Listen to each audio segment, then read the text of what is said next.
Hello, world. What is up? Welcome to Build. I'm your host, Matt Forte. We are here live at the Build Studio in New York City. Our next guest is an incredibly talented actor, human rights activist, and not only one of the all-time great TV hosts, but in fact, last year, People magazine named him the sexiest TV host. That's correct. You can currently catch him Mondays on America's Got Talent, The Champions, and on Thursday, February 6th, he returns as Lieutenant Terry Jeffords for Season 7 of Brooklyn Nine-Nine. Folks, make a crazy amount of noise, and please join me in welcoming back to the show the truly great Terry Crews. Let's go. Hey, everybody. Be loud enough. What's up? How you guys doing? How you doing?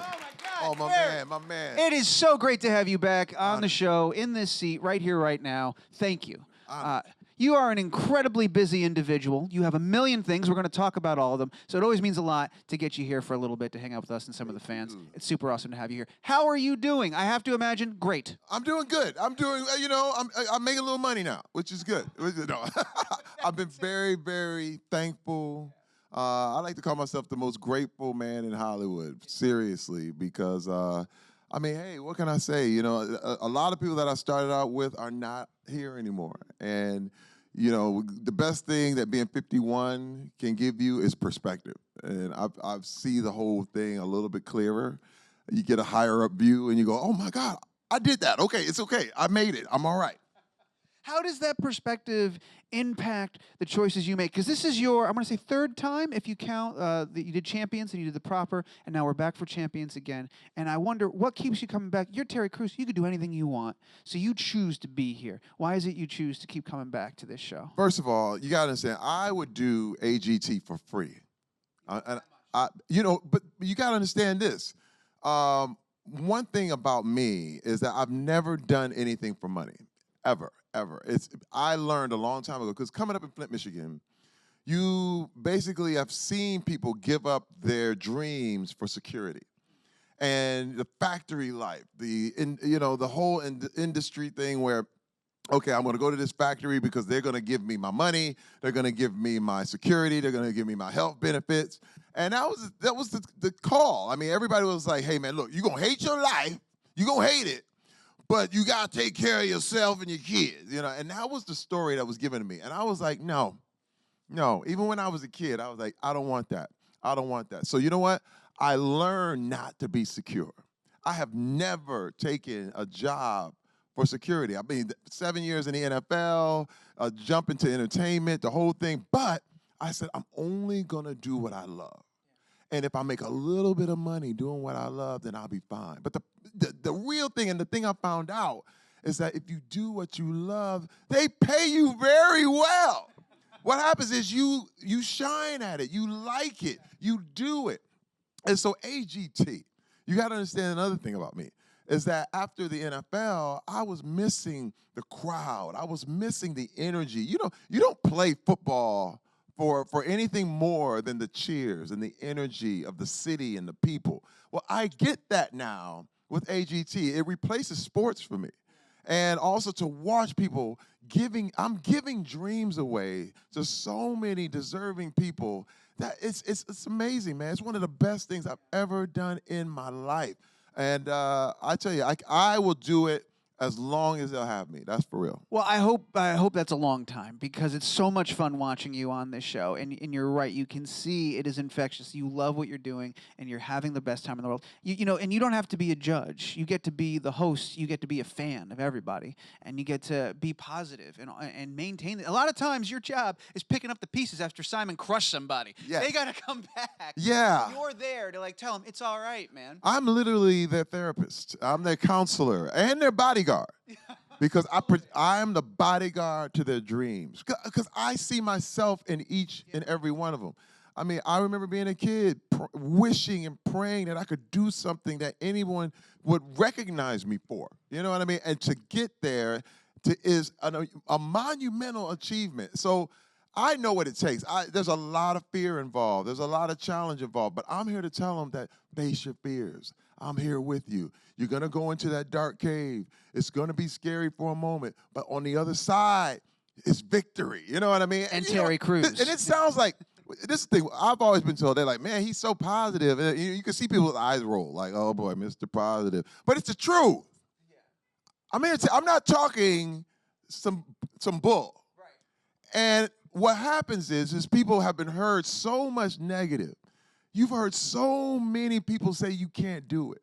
You've heard so much stuff about why this ain't gonna happen for you that you start to believe it. I like to believe like your brain, if you sit it alone and just don't do anything, it grows weeds, just like a garden. And what happens is those weeds, you have weeds in a garden that look just like flowers. They grow flower petals, they do the whole thing, but it's choking out every good thing in your garden. And the same thing with your head. If you let people talk and say just anything to you, what happens is it sits there and it grows weeds to the point where it just looks like all greenery. You don't know what the fruit is. You don't know where the flowers are. You don't know what's going on. And I decided that I was going to start plucking weeds out of my life. And I mean diligently, and plucking weeds out of my mind. Do you garden literally? Have you ever gardened before? I don't, but I will. Well, I asked that because you did a very similar thing. I'm going to be a farmer. You had done recently, this blew up on the internet, you had done a Lego model, and you found, even in that task, you found a life lesson and a positive story that literally inspired millions of people. You were like, we're all pieces, but it doesn't mean you can't be put back together. And we're like, I must have made 1 million Lego models in my lifetime. I never once had that deep of a thought. And it's very amazing to see that through your lens. So I was wondering if you gardened as well, because it seems like another experience where just through the lens of Terry Crews. It's wild because once you start plucking these weeds, you see things much differently. You know what I mean? Because you start to realize you've been lied to. Like, a lot of people tell me all the time, when I was growing up, they were like, hey, man, something wrong with you. Something wrong with you, man. You know, I wet the bed till I was 14. And everybody was like, man, you broke. Something wrong with you. I mean, even family members, friends, they were like, oh, man, you what? And you feel like ashamed, like, what is wrong with me? Like, something is wrong with me. And you believe it, and you believe that you're broken. And there's a lot of people who benefit off of you feeling that you're broken, because you can manipulate anybody into anything if you're broken. I've been to churches where they're like, y'all broke. And only the Lord can fix you if you give us $55 a week, you know what I mean? And they're handing the pot around, and people are manipulating you. But when you realize, wait a minute, and now, I mean, building Legos, I was there, and what happens is you get a box, and you can shake it, and it's crumbling, and it's all jangling around. The first box of Legos is jangling. And it looks broken, but it's not. It's not. You just aren't finished. You aren't put together. Now, if you were framing up a house, and you had the frame up and the whole thing, and you put the wood up and the whole thing, could you live in it? No. But is it broken? No, it's not broken. It's literally just the frame. And now we got to add things. We got to put this thing on. And once I started to see that, I also started to forgive myself for past mistakes. Yeah. Because what happens is you're like, man, I messed that up. That was bad. That was this. Wait. I'm not finished. I'm just not finished. So keep going. Just start tacking things on. Start building more stuff. Start doing better things, and you can fix your life. And this is not smoke. This is not, holla, yeah, woo. It's real. Do you remember, because it doesn't sound like you weren't always like that. You had to experience different things to arrive at these realizations at this point. Do you remember when you started to feel this way and you started to realize that that you had this power to be positive this way? You know what? Once I started going to therapy, you know what I mean? Because, in my community, therapy was looked at like, if you crazy, you always crazy. You know what I mean? It was like, but there are times where I'm like, I am crazy, You're like, what made me think that? What's going on? And, I faced a huge obstacle in my life, even in my marriage. My wife said she's out. She was done. And that made me think, it was wild, because when she left, I was like, bye, go. You know who I am? I'm Terry Crews. I'll just go get another girl. It's all good. I'm famous. I know I got money. I'm good. All right, bye. She was like, I am leaving you. Goodbye. And I said, okay, cool. And then a little voice said, maybe it's me. I was like, no, it couldn't be me. No, it could not be me. There's no way. I said it was the fact that I grew up in poor. I grew up in the hood. I'm from Flint. I'm black. I mean, the thing is, I had a table of excuses of why I was the way I was. You know what I mean? But the truth is, none of those excuses held water at all. And I was like, it is me. It is me. And a friend of mine gave me the best advice I could ever get. He said, hey, man, look, I can't guarantee that you are going to get your wife and your family back. But I can tell you that you need to get better for you. And I was like, better for me? What does that mean? Like, my whole life, I've been trying to get better so that I can get something. You know what I mean? You do your work. You wake up early so that you can get to work and get your money. Or you do good things so you can eventually have sex, you know? You're like, okay, I'm going to take the garbage out, but, you know. And you start to realize, wait a minute. Yeah. I need to just do good things because good things need to be done. Yeah. That's a whole different perspective. You need to be smart. Not you need to go to school so your parents will be happy and get grades. No. You need to go to school so you can be intelligent, so that you can think, so that you know how to make decisions. I was not thinking in that way. And all of a sudden, when you started seeing things for what they really were, I learned I had way more control than I thought I did. Because you can blame everybody for everything, for every reason in your life. So let me ask you this. Do you think that Terry Crews would be as good at this job as present-day Terry Crews? Or no, did you need to see all these things and build yourself that way before you could be this person for these people? I can tell you right now, I would have been out of the business at least 10 years ago. Because again, Hollywood doesn't care if you lose your family. You know what I mean? But you implode. I mean, this is why people are not here. I mean, there's people who are like, oh, man, whatever happened to so-and-so? You ever, you know, they have whole blogs about whatever happened to so-and-so. Yeah. That's what happened. Yeah. You know, Hollywood tends to use, everybody wins now. You know what I mean? They determine winners way too early. You know what I'm saying? And it's like one of those things where you're watching something and you're looking at your own life and you're like, wait a minute, if I don't get it together, I won't be here. And that guy on that poster, I mean, he didn't exist 10 years ago. You know what I mean? I came out of the NFL, and there were a lot of things I had to get rid of. I mean, the whole thing was I could punch you in the face and not feel anything. I'm glad you've grown out of that. Yeah, I am. I'm just this sitting got here. Dark. This got dark, didn't it? No, I would not punch anybody. Oh my God, it got really, really deep here and here. Terry Crews, everybody. Yeah, I know. Hey, yeah. No. But I understand what you're saying, is that where you were at that point, right?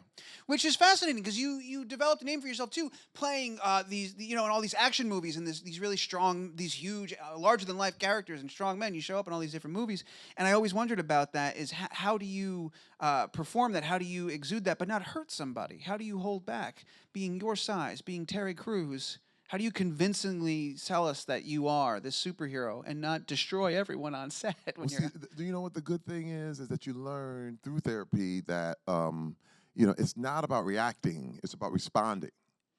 You know, that's two different worlds. Yeah. You know what I mean? When I grew up, you react. What you say? Hey, man, you talking to me? You talking to me? I mean, that's a whole nother thing. It's a reaction. But a response is much different. A response is, okay, what would be good for me in the future? If, you know, my next steps here, what am I going to do? Those are thought about responses. Those are really laid out things. Now, I want to say this too, is because the world has been kind of, they've been right-handed, left-brained. I mean, math and science has been really extolled and the whole thing. But I am a proponent of creativity.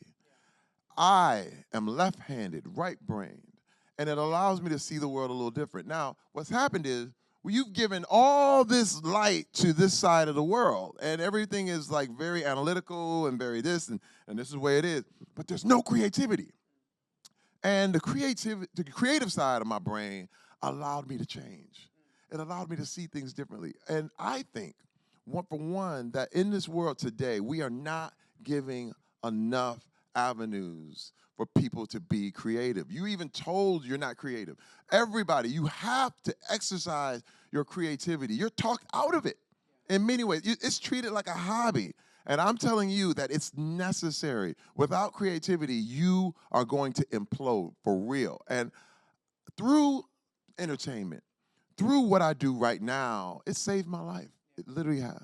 Have you found that in recent times, being who you are and putting this message out into the world and you know, being a proponent of creativity and speaking out against toxic masculinity, has that job gotten more challenging in recent years, especially when the leader of the free world has numerous allegations of sexual misconduct leveraged against him? So how do you go out into the world and continue to do what you do? Has it gotten harder? Well, yeah. I mean, but it's adjusting. First of all, we're adjusting. We have a lot of adjustments to make. You know, I mean, there were lines that were crossed. First of all, just look at a movie in the 80s. You look at an 80s comedy movie and you're like, oh, ooh, ah. I mean, listen, women, black people, Asians, they were props in all of those 80s movies. You know what I mean? And you go, but back then it was just, hey, that's Porky's. That's what it was. It's all, and you realize slowly but surely, this is the deal. And what's funny is that you have to look how things end up. There is cause and effect. Sometimes it's almost like looking at plane crashes. Why do planes fall out of the sky? Gravity. And everybody just leaves and goes, yep, that's good, gravity, that's good. But if you start to examine it and you look at it, you got to get into the black box. You always find human error. You always find somebody missed a switch. Somebody didn't click something. Somebody missed a step. And if we don't find out what these steps are, we can't move forward. So it's a different day. And what's happened is the word toxic masculinity has been overused. Now it's been used as, you know, you hear, what happens is as humans, we hear the word so much, we don't even know what it means anymore. You know what I mean? It's like, toxic, yeah, toxic. Yeah, that's oh, that's toxic. Somebody step on your toe. That's toxic. But what we're really talking about is a disease. What we're talking about is a way of thinking, like what I was saying, those Porky's movies and this kind of thing, where it slowly disintegrates your life. You know what I mean? It's like, I run this, and it's my world, and this, and it becomes my way or the highway, and you don't look at anyone else and give anybody else any clout for anything. That's toxicity. Yeah. And I grew up in that world. I believed just because I was a man that I was more valuable than the women in my life. Because why? Because everybody said that. And one of the biggest things that ever happened for me was realizing the equality of people, that women are equal to men. Now, this is the deal. You could go to the Black Lives Matter rally, and you have black men saying, hey, bitch, sit down. You're like, oh, wait a minute. Are we equal or not? If, as a black man, if I demand equality, I have to give equality. You're never going to get it unless you give it. And what's happened is people understand, you know, until you find out, that's when I got into that black box of why my life crashed. You know what I mean? I'm sitting there in a heap like, what is going on? I'm successful. And everybody's like, man, you good. But the deal is, success is the warmest place to hide. It's the warmest place. It's good because nobody's going to call you on your junk. Nobody's going to say, no, man, you wrong. They're like, no, man, you right, man. Let's go, man. You paying, right? That's what happens. And you're talking about a breeding ground for those weeds to grow in your life. I mean, I am plucking weeds out. This is why I'm blocking people on social media. You know what I mean? There's different things you have to do. Yeah. This is a different day. Yeah. You know, it's a really, really different day. God, I love when you come on this show and talk to us. It's so nice. No, I love it. Well, because I love it because, and this is why so many people come out for you. This is why you're as popular as you are, because you're genuine, you're real, and you just have great conversations. And I love having you here to do that. I could have this conversation for an hour, but I also wouldn't be doing my job if I didn't congratulate you on a new season of Brooklyn Nine-Nine. Not to pivot too hard. Let's applaud because I love this poster. Isn't this a great poster? This poster is so good. Look at this poster. Look at Andy. That's my man. Look at him. Look at that. I'm so excited for this show to come back. I am very lucky. I got a chance to see the premiere, a couple of episodes ahead of time. It's coming back in February, and you know we're not going to spoil the new season. We have to congratulate you. Won a heist last season. I Terry did. won a heist. I That must have been did. super exciting for you Oh to my see God. that. I won the Halloween. Well, it was a little bit Cinco de Mayo heist is how they had it, but it's still a I heist. won the heist. Don't let them diminish your victory. I'm not. I was painted gold for my heist, man. It was. But this show, yeah, you gotta understand. This show is, first of all, we've been through everything. This show is like my life. It's a metaphor. Is it really? Because it was rising and then it fell. You know, like, we got canceled, man. True. We were done. But first of all, I was sailing. We were sailing. I was walking around. I'll never forget. I was like, what is going on? This is awesome. We're living our lives. And bam, they're like, you're canceled. They're like, what is happening? And I couldn't believe it. I was hurt. It was like dying. I ain't gonna lie. It's you have to understand when shows get canceled, these are lives involved. And you're like, it's like a death in the family. You've been playing a character that's now dead. Right. And I was like, oh no. And you go through mourning, you go through this whole thing. But then the internet, it was hundreds of millions of people. Then the famous people, everybody was tweeting, posting, commenting. What are y'all doing? Bring Brooklyn Nine-Nine back. And let me tell you, we are probably the first major sitcom that was totally brought back to life. We were on the table. And you guys are thriving. Not only is 7 about to premiere, you got renewed for 8. I know, before season season 7 premieres. 8's already on the way. 8's already on the way. And first of all, we are more popular now than we've ever been. We went to Comic-Con. It was packed out. People were waiting in line 5 hours to come into the venue to see us. And I'm going, this is crazy. Yeah. Nobody gets this. And it's all, this is my family. You got to understand, I have 2 families. I have my family, my wife and kids, and then I have my brothers and sisters right here. And I'm telling you, when I go to Brooklyn Nine-Nine, it's home. Like I'm talking to you right now, I talk to my castmates. I'm very honest. We're honest about what we're doing, what we need. We talk to each other. I've watched them get married, have kids, and it's just an amazing thing. Is that part of, because one of the things I wanted to ask you, and you touched on this just now when you were saying, you know, when you lose this character, it's like a death in the family. I believe, keep me honest, Terry Jeffrey, this is the longest you've been able to spend with a single character in your career. The longest ever. So you have a very personal relationship, not just with everybody on the set, but with your character. What's something that's unique to that experience that you haven't had anywhere else because you've had all this time? It's weird because I can walk in. First of all, we have the same name. I'm the only character. That helps you get in the zone. It does help me get into character. It's like, Terry, yeah, what? Everybody else has a different name. Yeah. But at the same time, you can see Terry's development. Terry's trying to grow. Yeah. And luckily, this was so good that even after years of therapy and working through my issues, that's when I got the job. And it's wild because it was almost like a reward. Because I knew what I had done wrong for years. And I knew what I needed to correct. And I was able to put that into my character. You understand what I mean? Right. The way I treated my coworkers, the way I treated my wife, the way I treated my kids, the way Andy and I get along as characters was definitely, was all beneficial from the things that I had learned right at that time. Like, I was like, oh no, this is how this character should go. This here is not good. You know what I mean? Like, any inkling that would make him somewhat toxic in any way, I was like, no. I could immediately say. Whereas before, I didn't know. Before, you're like, yeah, you know, we'll make a character go out with 3 girls, and everybody would do that. And you go, well, I don't know why this is wrong, but let's do it. Yeah. Now you see it. You see what's wrong. You see it about recognizing all the mistakes, and that's what's so good about this character, because I get to be it, and I get to walk it as I'm walking it. That's Terry Crews. It's beautiful. Even in the yogurt thing is real. I was going to say you've embraced some of the things, the yogurt thing being one of them. You know, chicken or the egg. Did Terry introduce Terry to yogurt, or did Terry love yogurt and bring it to Terry?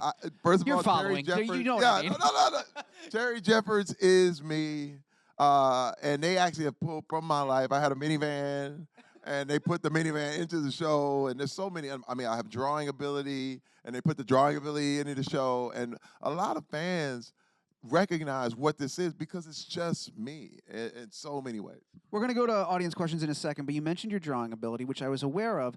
I had looked up, and I don't know if it was Wikipedia or if it was the NBC site. I was looking at your bio, and they listed off a bunch of stuff, and I knew all of these things about you. One thing in particular jumped out I was not aware of. I'm going to read it. Let's see if anyone else in the room spots it.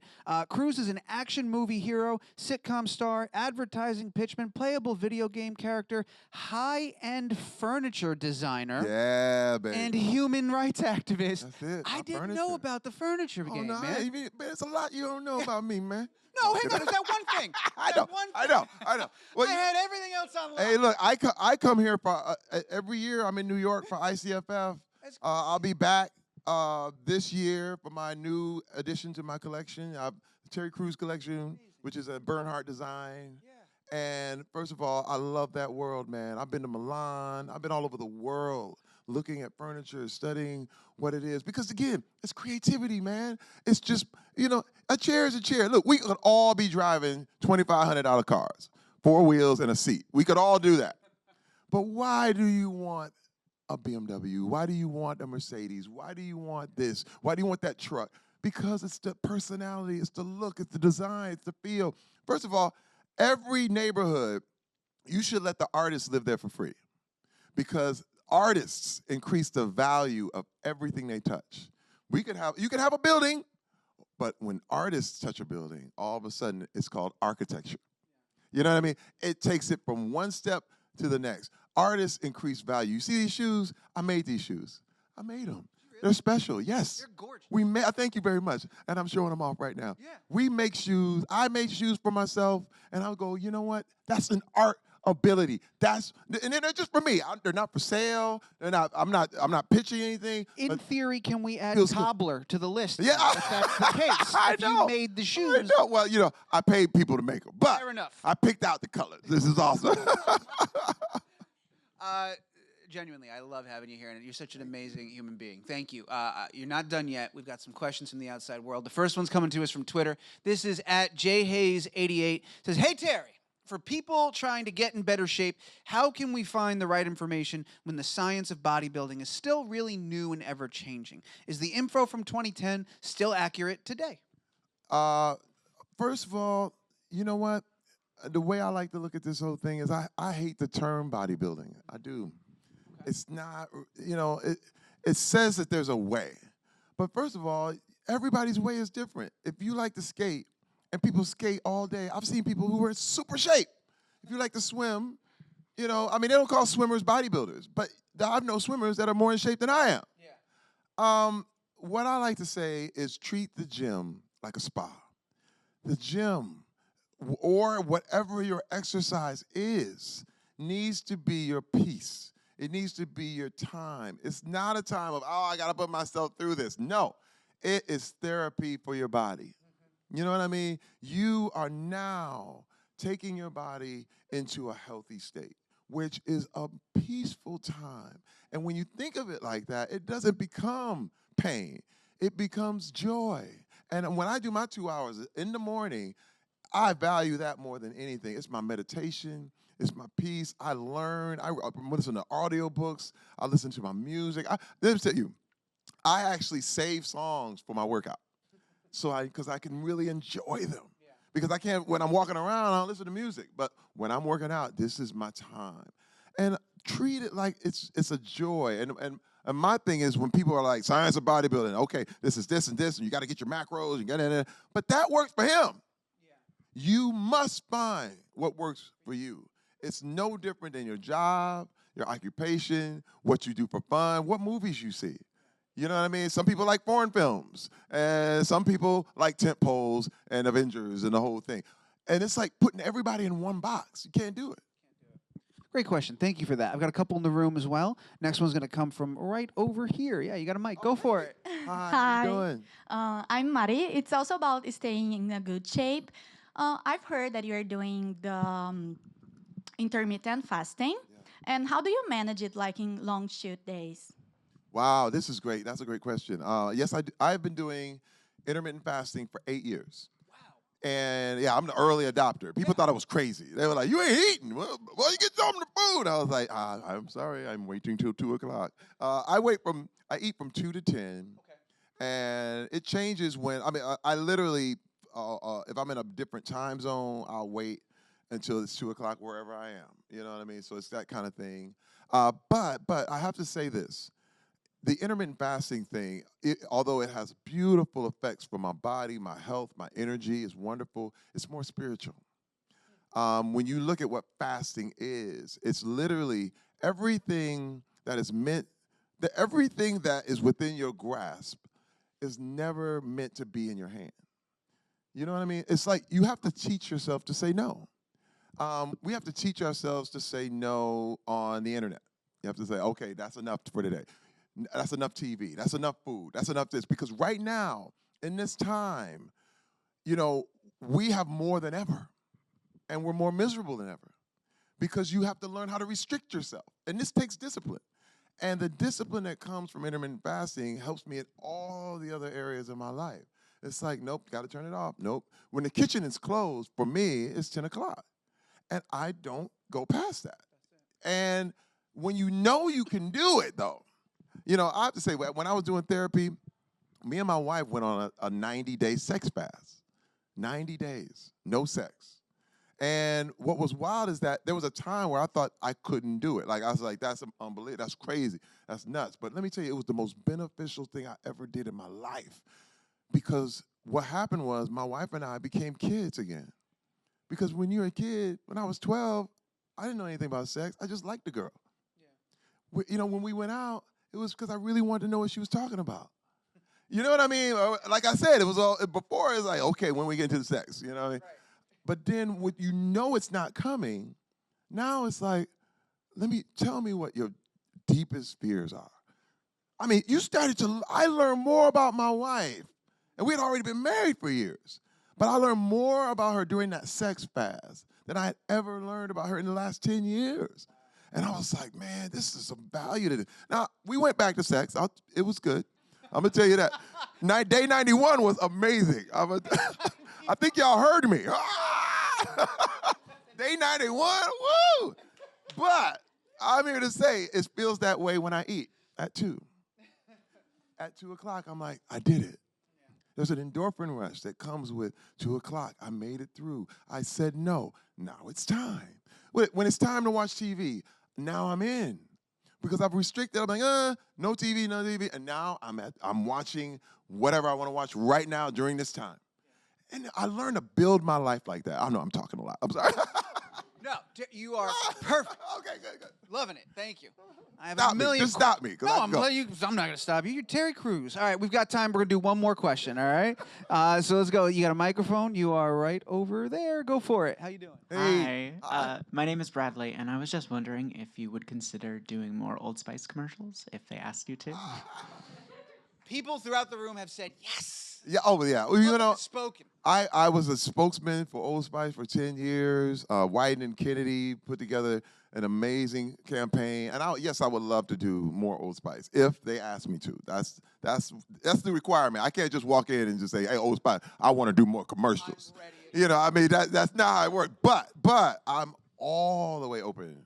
Because first of all, you got to understand, I love entertainment. Like I said, I would do the Old Spice commercials for free. I'll tell you that right now. Because it changed the game. People were watching those commercials as entertainment. Yeah. That took a whole nother thing.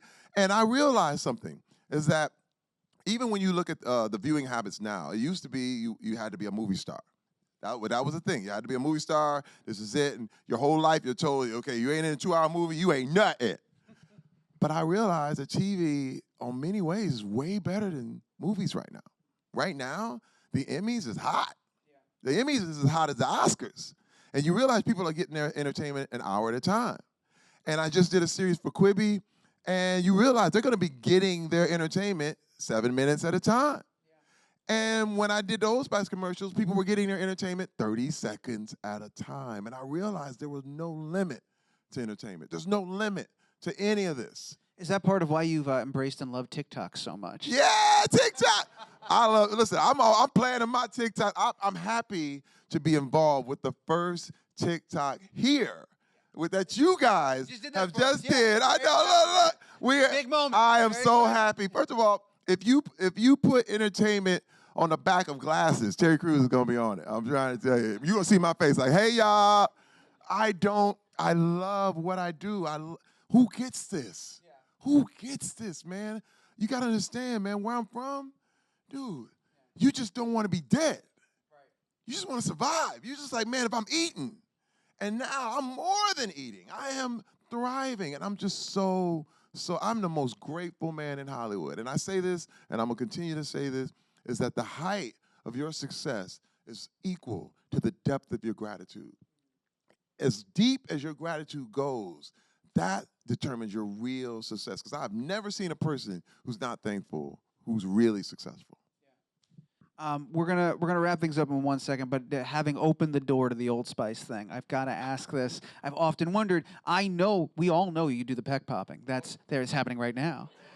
So we know that's real, and I know you have control. But that classic commercial, I was revisiting it before you came here, where you're in front of the drum kit and they have all the sensors hooked up. Yes. And I know there's some camera trickery there, but I also know you're capable of a lot of what I'm seeing. Uh-huh. How much did you actually do there? That took 2 days, and I flexed every muscle in the commercial at different times.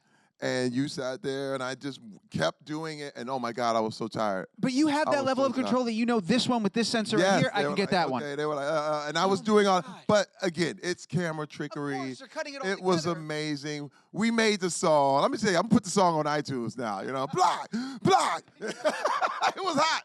But that was the thing I couldn't figure out was like if you were triggering it or if they were like electro stimulating some of them. No, but you gotta understand too. We changed the game too because when that commercial came out, just on the internet through your keyboard you could operate each muscle. You could play you. Yeah. And then no one had ever done that before. We were groundbreaking. But again, that was not me, just me. That was Wyden Kennedy. That was Old Spice. That was Procter & Gamble. Yeah. That was the risk they were willing to take. Right. And it was a whole family. I felt like we were doing our $100 million movie. You know what I mean? And every one of them became more and more popular. Dude, amazing. It's amazing. Yeah, very amazing. You're amazing.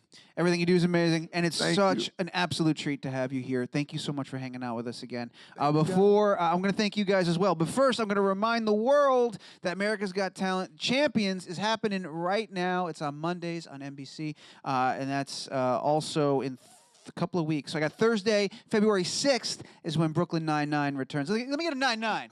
9-9. 9-9? Can we get a 9-9? 9-9. Yeah. There it is. All right, 9-9's back on the 6th. AGT's on Mondays. It's all on NBC.